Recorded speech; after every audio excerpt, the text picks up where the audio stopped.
bit still. Right, welcome to Steelcityman channel and another edition of Up Yours COVID-19. I think this is lockdown poetry reading number 15. By gum, it's warm. I've nipped out in between showers and it's red hot, so I best put my cap on before I burn. The poem I've chosen for today's reading is by an English author, playwright, poet, biographer called Eleanor Fairjohn. She was born in 1881 and she died in 1965. She's noted for her children's stories as well as the poetry, and she's won many literary accolades and awards from all around the world. One of her most notable works was that she wrote the words to the Christian hymn "Morning Has Broken," and it was put to a traditional Gaelic tune.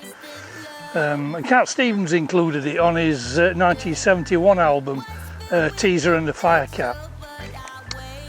So Mrs. Malone, it's an example of a narrative poem, a form of poetry that tells a story, often including a narrator and the voices of the characters. Well, I'm not going to do that, I'm just going to read the poem. I'm not that good a reader because of my voice is not strong enough. It was a great favourite to my late mother's, and quite often this poem, when I read it, it brings a tear to my eye. So if you see something rolling down my cheek, you know what it is. So here we go. This is Mrs. Malone by Eleanor Fairjohn. Mrs. Malone lived hard by a wood, all on a lonesome, as nobody should, with her crust on her plate and her pot on the coal, and none but herself to converse with, poor soul. In a shawl and a hood she got sticks out a door, on a bit of old sacking she slept on the floor, and nobody asked how she fared, or knew how she managed, for nobody cared. Why make a pother about an old crone? What for should they bother with Mrs. Malone? One Monday morning in winter, with snow on the ground, so thick that a footstep fell without sound, she heard a faint frostbitten peck on the pane, and went to the window to listen again. There sat a cock sparrow, bedraggled and weak, with half-open eyelid nice on his beak. She threw up the sash and she took the bird in, and mumbled and fumbled it under her chin. "You're all of a smother, you're fair overblown. I've room for another," said Mrs. Malone. "Come Tuesday, while eating a dry morning slice, with the sparrow a-picking, ain't company nice." She heard on the doorstep a curious scratch, and there was a cat with its claw on the latch. It was hungry and thirsty and thin as a lat, and it mewed and it mowed on her slithery path. She threw open the door and warmed up some pap, and cuddled and huddled it in her old lap. There, little brother, you poor skin and bone, there's room for another," said Mrs. Malone. Come Wednesday, while all of them crouched on the mat, with a crumb for the sparrow and a sip for the cat. There was a wailing and whining outside in the wood, and there sat a vixen with 6 of her brood. She was haggard and ragged and worn to a shred, and her half-dozen babies were only half fed. But Mrs. Malone, crying, "My, ain't these sweet?" happed them and lapped them and gave them to eat. "You warm yourself, mother, you're as cold as a stone. There's room for another," said Mrs. Malone. Come Thursday, a donkey stepped in off the road, with sores on its withers from bearing a load. Come Friday, when icicles pierced the white air, Down from the mountainside lumbered a bear. For each she had something, if little to give. Lord knows the poor critters must all of them live. She gave them a sacking, a hood and a shawl, a loaf and a teapot, she gave them her all. What with one thing and t'other, me family's grown, and there's room for another, said Mrs. Malone. Come Saturday evening when time was to sup, Mrs. Malone had forgot to sit up. The cat said meow and the sparrow said peep. The vixen, she's sleeping, and the bear let her sleep. And on the back of the donkey they bore her away, through trees and up mountains beyond night and day. Till come Sunday morning they brought her in state, through the last cloud bank, as far as the gate. Who is it, asked Peter, you have with you there?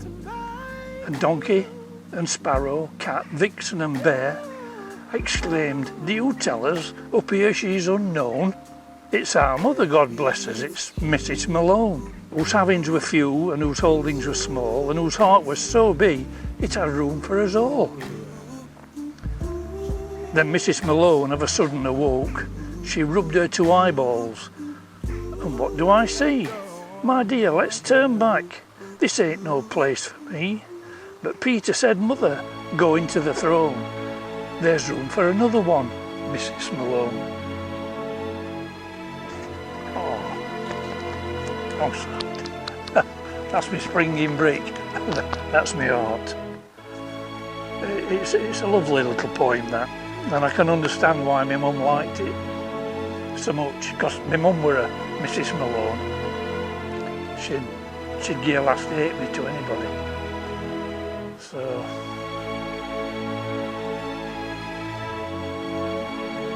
I'll just compose myself a little bit now. I must admit that I'm really enjoying these poetry readings. It's taking me back to some poems I discovered years and years ago, and I've not looked at since. It's allowed me to discover new poetry by new people, and I made a commitment to have a look at the more sort of modern poems.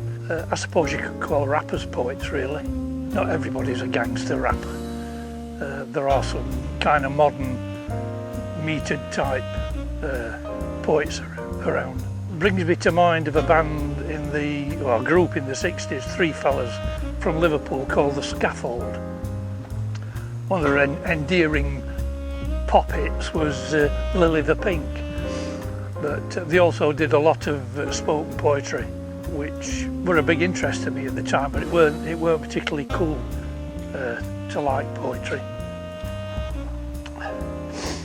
So there you go. I think I'll wrap it up here. I'm beginning to cloud over a little bit, and I've got 9 minutes done, well 10 minutes now. So with me intros, a bit of music, a bit of B-roll, that should take me nicely up to about 12 minutes. I'll say cheerio for now, and I'll do another one next time the sun comes out, probably tomorrow hopefully, if I can get it uploaded. Last one took round about 15 hours to upload, which is a lot better than previous, which took over a week. So, but by the time you probably get the next one, I'll have a new ISP, internet service provider, and I'll do something else. I might do something to commemorate D-Day. There's lots of verse written about that. I'll bring me Yankees down. So anyway, stay safe. Try and stay out of trouble. If you want to demonstrate, be very careful. If you want to pull any statues down, think twice before you do. There's a lot disappeared from UK, and I'll catch you later. Ciao for now.